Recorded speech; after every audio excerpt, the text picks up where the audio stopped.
Hi guys, welcome back to Guruji Uttarakhandi and विदाशी learning classes में आपका स्वागत है। तो गाइस वेक्टर एनालिसिस में हम आगे बढ़ रहे हैं और आज बात करने वाले हैं, जैसे कि आपको टॉपिक से आइडिया लग चुका होगा, हम बात करने वाले डिफरेंशियल ऑपरेटर्स की, जैसे कि डाइवर्जेंस एंड कर्ल। तो किस तरह से ये ऑपरेट किए जाते हैं तो उनका बेसिक आज हम जान लेंगे, ठीक है। और हो सकता है कि हम कुछ थ्योरम की भी आज बात करें। तो पहले स्टार्ट करते हैं यहाँ पे कि डाइवर्जेंस एंड कर्ल किस ऑपरेटर कैसे यूज किए जाते हैं। तो जैसे कि मान लीजिए आपका एक डेल ऑपरेटर है, इसे लिखा जाता है i del over del x. Partial derivative की बात करते हैं यहाँ पे, del over del x plus j cap del over del y plus k cap del over del z, right. अच्छा, पार्शियल डेरिवेटिव की थोड़ी सी बात कर लेते हैं। जैसे कि मान लीजिए आपका कोई फंक्शन है f x y z, x square y i cap plus y square z k cap और x square y square z square x k cap. अगर हम यहाँ पे पार्शियल डेरिवेटिव की बात करें, या ये तो चलो हमने एक वेक्टर वाला फंक्शन ले लिया, इसको छोड़ो। जैसे आपका है एक्स स्क्वायर वाई जेड, इसे आप यहाँ पे सॉल्व करना चाहते हैं कुछ इस तरह से, डेल ओवर डेल एक्स। आपको एक्स स्क्वायर वाई जेड का जो मल्टीप्लाई की फॉर्म में है, इसका आपको पार्शियल डेरिवेटिव निकालना है विद रिस्पेक्ट टू एक्स। तो यहाँ पे होता क्या है कि आप सिर्फ एक्स स्क्वायर को एज अ वेरिएबल ट्रीट करेंगे और इसके साथ में जो भी यहां पे वेरिएबल्स हैं, जैसे वाई जेड है, इसको एज अ कांस्टेंट ट्रीट करते हैं। यानी कि ये हो जाएगा 2x और वाई जेड को आप कुछ करेंगे नहीं तो ये 2x वाई जेड हो जाएगा। अगर मुझे इसी को with respect to y partial derivative निकालना होता तो ये एक्स स्क्वायर वाई जेड कितना आ जाता, इसमें आप एक्स स्क्वायर जेड को छोड़ देंगे और with respect to y differentiate कर रहे हैं, पार्शियल डेरिवेटिव निकाल रहे हैं, तो y के अलावा जितने भी आपको यहाँ पे वेरिएबल्स दिख रहे हैं उनको एज अ कांस्टेंट ट्रीट किया जाएगा, एज अ कांस्टेंट, ठीक है। तो ये कितना आ जाएगा, y का differentiation with respect to y 1 होता है, तो ये कितना आ जाएगा एक्स स्क्वायर जेड। अगर इसी को सॉल्व करना होता हमको with respect to Z, x square Y Z, तो यहाँ पे एक्स स्क्वायर वाई को हम क्या लेंगे, एज अ कांस्टेंट लेंगे, तो ये एज इट इज आएगा। और जेड का differentiation with respect to Z कितना हो जाएगा 1, तो ये कितना आ गया एक्स स्क्वायर वाई। इस चीज का आपको यहां पे ध्यान रखना होता है क्योंकि हम बात कर रहे हैं पार्शियल डेरिवेटिव की, ठीक है। अब देखो, हालांकि ये चीज आपको पता होगी।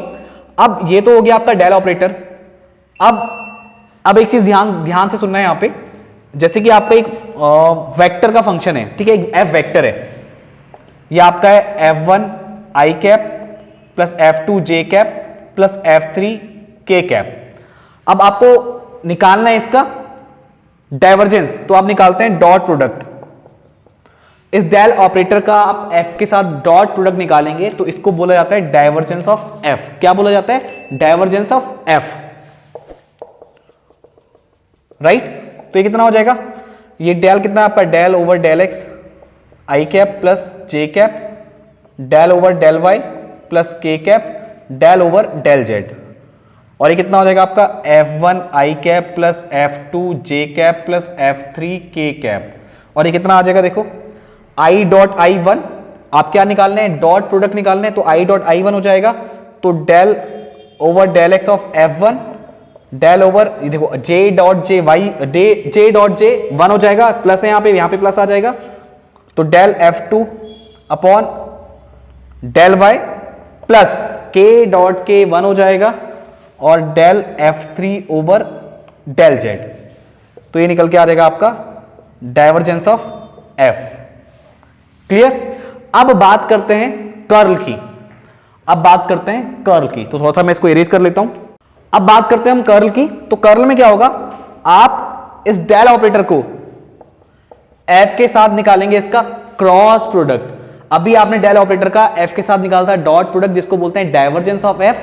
अब कर्ल में क्या होता है, आप इस डेल ऑपरेटर का F के साथ निकालेंगे क्रॉस प्रोडक्ट। और कैसे निकलता है, डिटरमिनेंट के थ्रू। और भी तरीके हैं बट उस तरीके को हम यूज नहीं करेंगे, उसमें गलती होने के चांसेस ज्यादा होते हैं। तो डिटरमिनेंट आपका जो मेथड है बिल्कुल सही मेथड है। तो ये कितना आ जाएगा, ये डेल वाले ऑपरेटर के हैं, ये del over del X del over del Y del over del Z, और ये आपका F1, ये F2 और ये F3, ठीक है। तो ये कितना आ जाएगा आपका, आई आपका एज इट इज, इसे हाइड करेंगे del F3 over del Y minus del F2 upon del Z, फिर माइनस का J, इसे हाइड करेंगे, इसे हाइड करेंगे, तो del F3 upon del X minus del F1 upon del Z, del F1 upon del Z, फिर plus का K cap, इसे हाइड करेंगे, इसे हाइड करेंगे, तो del F3 upon del X minus del F1 over del Z. एक second, मैंने कुछ गलती तो नहीं कर दी है, मुझे लग रहा है शायद मैंने दो सेम लिख दिए। सेकेंड वाले में क्या आएगा, del F3 over del X upon del F1 upon del Z. K वाले में del F2, sorry del F2 over del X minus del F1 upon del Y, del F1 upon del Y, correct. सब अलग अलग है, ठीक है। पहला वाला भी चेक कर लेते हैं, रीचेक, इसे हाइड करेंगे, इसे हाइड करेंगे, तो del F3 over del Y minus del F2 over del Z, correct, ठीक है। तो इस तरह से आपका यहां पे निकल के आएगा, एक वेक्टर फॉर्म में आपको ही मिलेगा। तो ये हो गया आपका कर्ल ऑफ F, ठीक है। अच्छा, एक और चीज, एक और चीज, अगर आपका कर्ल F 0 हो जाए तो इसका मतलब क्या है, ये आपका वेक्टर क्या है, सोलेनोइडल, या इसको बोलते हैं कंजर्वेटिव, कंजर्वेटिव फील्ड वेक्टर, या इसको प्रिमिटिव भी बोला जाता है। इसके दो तीन नाम है, इनको भी आप नोट कर लीजिएगा। तो इस तरह से भी आपसे बोला जाता है, बोला जाएगा क्वेश्चन में कि ये सोलेनोइडल है, तो इसका मतलब आपको समझना पड़ेगा, ठीक है। आपका क्या कंजर्वेटिव फील्ड वेक्टर है, तो इसका मतलब भी क्या है, इसका कर्ल 0 हो रहा होगा, या ये प्रिमिटिव है तो इसका मतलब भी क्या हो रहा है, इसका कर्ल क्या है, 0 है। तो इस तरह की चीजें भी आपको पता होनी चाहिए ताकि आप डायरेक्टली क्वेश्चन में इसको समझ सकें। तो ये तो हमने बात कर ली कर्ल की, और हमने बात कर ली डाइवर्जेंस की, करेक्ट। ये चीज आपको यहाँ पे क्लियर हो गई है।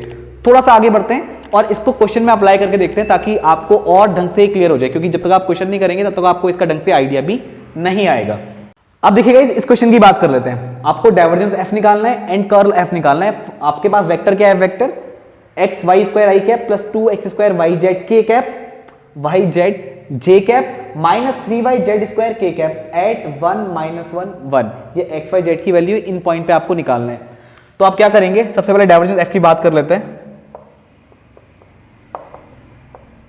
ये हो जाएगा डेल एक्स, ये आई cap plus j cap del Y, और ये के कैप डेल जेड। किस में ऑपरेट करना है, इसमें x y square i cap plus 2x square Y z j cap minus 3y z square k cap. इसको सॉल्व करेंगे, कितना आएगा, ऑपरेट करेंगे इसमें, तो ये आपका बचेगा Y square, I dot I 1 हो जाएगा। इसको इसमें ऑपरेट करेंगे। अच्छा, एक और चीज, जैसे मैं इसको ना इन तीनों में ऑपरेट कर सकता हूं, फिर इसको इन तीनों में ऑपरेट कर सकता हूं, इसको भी इन तीनों में ऑपरेट कर सकता हूं, बट कॉन्सेप्ट क्या पता है, आप डॉट प्रोडक्ट निकाले तो आई डॉट आई 1 होगा, आई डॉट जे 0 और आई डॉट के 0, तो बाकी दो से मल्टीप्लाई करके कोई फायदा नहीं है, इसलिए इसको इससे करो डायरेक्टली, इसको इससे करो डायरेक्टली, और इसको इससे करो, खत्म। तो ये कितना आ जाएगा, जे डॉट जे 1, और ये आपका 2 एज इट इज रहेगा। y और z में कोई चेंजेस, सॉरी y, हाँ y में तो चेंजेस होंगे, एक्स स्क्वायर जेड में कोई चेंजेस नहीं होगा, और y का differentiation with respect to y कितना हो जाएगा, 1, जे डॉट जे 1 हो गया। उसके बाद इसकी बारी k डॉट के 1 हो जाएगा, साइन तो माइनस का आएगा क्योंकि वहां पे नेगेटिव है, तो यहाँ पे 3y में कुछ नहीं होगा, जेड स्क्वायर का हो जाएगा 2z, खत्म। तो डाइवर्जेंस ऑफ f कितना निकल के आ गया, वाई स्क्वायर प्लस 2x, ये कितना था, 2x square Z minus 3 2 6 Y Z. किस पॉइंट पर निकालना आपको, 1 - 1 1 पर, तो ये कितना आ जाएगा, 1 का स्क्वायर माइनस 1 का स्क्वायर 1, फिर 2 इंटू एक्स, और जेड की वैल्यू 1 है, इनका स्क्वायर, और जैसे एक्स का स्क्वायर करेंगे तो 1 ही आएगा, जेड की वैल्यू 1 है तो 1 इंटू 1 ही आएगा, minus 6 into Y into Z, यानी 6 इंटू -1 इंटू प्लस का 1, तो ये आपका आ गया 1 + 2, और ये माइनस इंटू माइनस प्लस का 6, तो 6 3 9, तो 9 आपका क्या आ जाएगा, डाइवर्जेंस ऑफ F। ठीक, अब बात कर लेते हैं कर्ल F की।